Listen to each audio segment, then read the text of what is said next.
The last chapter was about organic growth. Today we're going to talk about inorganic growth. So when you talk about inorganic growth, it simply means there's integration. What do I call it? Integration. So that means a firm, another firm is coming together, or a firm is buying over another firm. That's what integration is. So look at what I did here. Inorganic growth occurs when two or more businesses become bigger by joining together. So definitely when two or more firms are coming together, it's just going to be like they become bigger and better than what they previously were. Do you get what I'm saying here? When there's integration, when there's inorganic growth, it simply means that those companies that are coming together are going to become bigger, stronger, and better. So why do businesses join together? One, to exploit synergies. Merger or acquisition allows two companies to form a powerful and more efficient operation than operating separately. Synergy occurs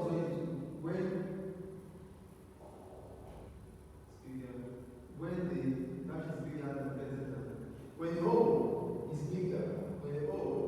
is bigger and better than the sum of the parts. So what we're talking about is the first reason why there's synergy. Synergy means that two or more businesses are coming together. When the whole joins up together, it's bigger and better than the sum of the parts.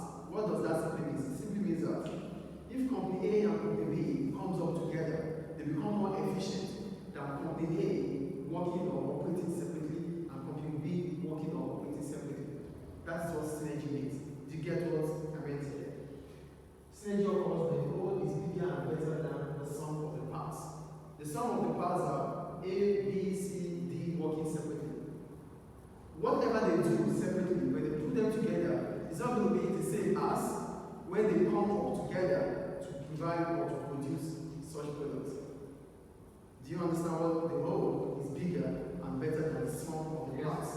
That's what synergy is. So one of the reasons why businesses want to come up together is to exploit synergy. Is it clear? Is it clear? Yes. The second reason is it's quick and easy way to expand as it involves established businesses coming together with different resources.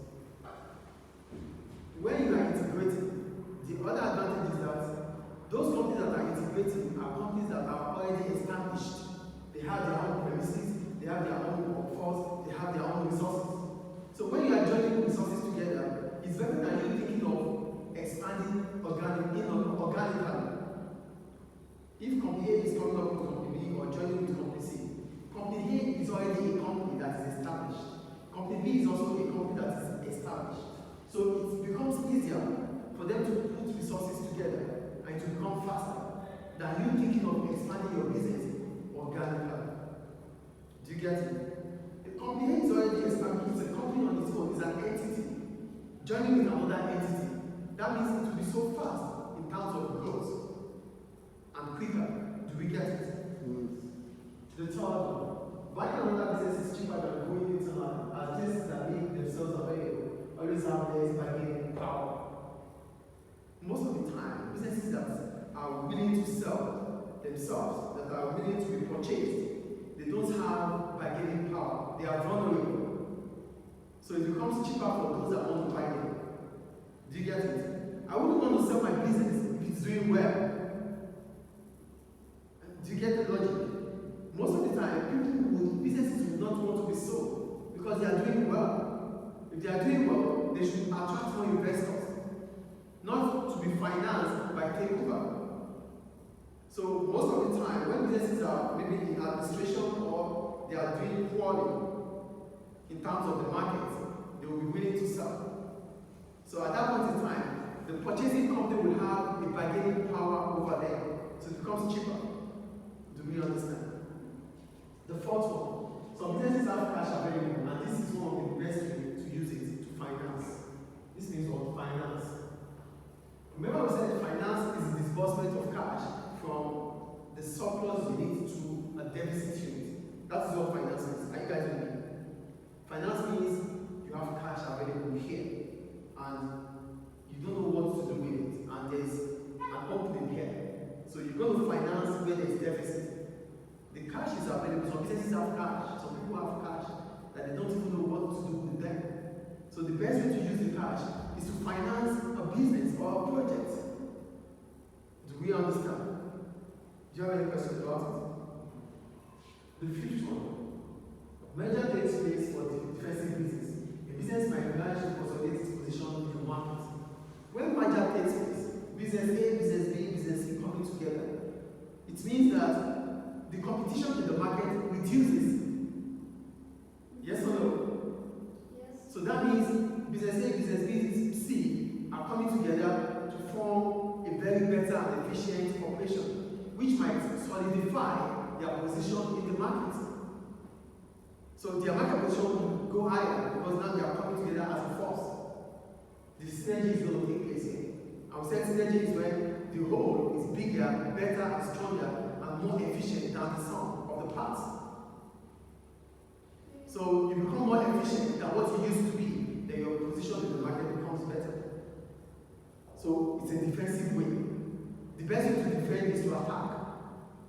Do you get the logic? The best way to defend is to attack. When you attack the market, you get customers from the market. You get more position in the market to solidify position in the market. Is it clear? The sixth one, yes, 106. Merging with a foreign business is a quick way of entering a foreign market. If you are thinking of merging, you know it's difficult to go into a foreign market. So to go to a foreign market, what can you do? Merge with a foreign business. Do you get it? You want to go global. If you want to go global, what can you do? You have to deal with some businesses out of your own geographical location. And to deal with businesses or to deal with businesses out of your geographical location means you're merging with a business that has an international reputation. So the best way to enter a foreign market is to merge or integrate with a foreign business. So that foreign business takes you to the market. Just a business in Tripoli or Libya joining with a business in Turkey. Definitely that business is going to the market, in the Turkish market. That's what it means. Is it clear? So that's about reasons why businesses would want to take over or merge. Now, the distinction between merger and takeover. Whenever we talk about inorganic growth, we are only talking about merger or takeover. This is what inorganic growth means, and that's what integration means. Are you with me? So, what's the difference between merger and takeover? For merger, it's a situation whereby two or more companies come together and operate as one. So, when merger occurs, it means company A, company B, company C are coming together to form company A, B, C. They have to come together to operate as one. That is what merger is. Is it clear? Yes. Then we go to takeover. Takeover occurs when the business buys over another business. Takeover means company A is buying over company B to become company A. Do you get the point here? Company A is buying over company B to become company A. That's takeover. Is it clear? Is it clear? Then, mergers are usually conducted in accordance to agreement between the merging companies, forming a new name out of the original names. So what we're saying is, whenever merger wants to take place, there's going to be a friendly agreement. Business A, business B, business C will have sit down, agree on those terms and conditions that will make them to operate together as one. Do you get it? Company A, company B, company C will have come together, sit down, have a friendly agreement that makes them to become one. For takeover or acquisition usually happens as publicly limited companies do trade their stocks in the market. Whenever takeover occurs, the purchasing company may change the name of the company. So for takeover, it's different from merger because most of the time, companies that have been taken over are companies that are publicly limited companies. They have their shares sold to the public. In as much as you are selling your shares to the public, there's tendency for your business to be buying over because the largest stakeholder will take over your business. But do you understand? This is how takeover occurs. Some businesses will buy the shares of other companies. Some companies will buy shares of other companies to have investment in those companies. And luckily for them, if they are able to have the the largest share, they become the owner. Automatically, they become the owner of the business. Do you get it? So this is how takeover occurs. And when it occurs, the company that is purchasing that company would have to change its name to its own name. Like what we did in accounting, purchasing of limited companies, that we talked about the purchasing price. So the business will have the price at which it has to pay. So this is the price you have to pay for your company. This is what we're going to balance. So if takeover is occurring, it means business A is taking over business B, which means business B becomes business A. That is takeover. For merger, business A, business B, business C coming together to operate as one to form a new name from their original names. Any questions about it?